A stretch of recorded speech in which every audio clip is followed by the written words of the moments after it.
The biggest thing I felt when I went through my divorce was like a failure. And that didn't even seem to make sense. I mean, certainly there were other emotions at that time, but failure was the word loudest on repeat in my mind. For the first time in my life, I had failed at something. And my line of thinking was, my marriage failed, therefore I failed, therefore I was a failure. I couldn't see how my life could ever look like that picture that I held in my mind again. In that place, I was broken and angry and bitter at God, and I literally cried out, now what, God? Now what am I supposed to do with my life?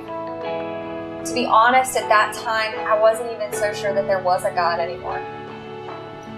Now what is literally the story of God meeting me in that place, meeting me in my rock bottom, and leading me out of there.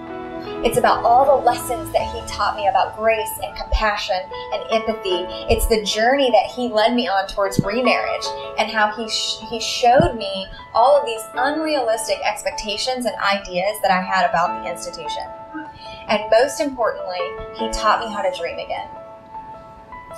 When I started telling my story to other people, at first I couldn't see how it was going to help anyone other than other mid-20s divorcees.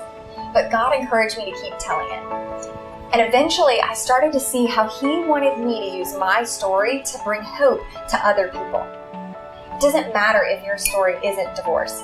Virtually every one of us has been through some life-altering, dream-shattering moment that has made us feel like a failure, that has made us look up hopelessly to the sky and say, now what?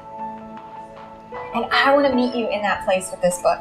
I want you to know you're not alone, that all is not lost, that there can be a good plan and a purpose for your life, and that you have reason to be hopeful.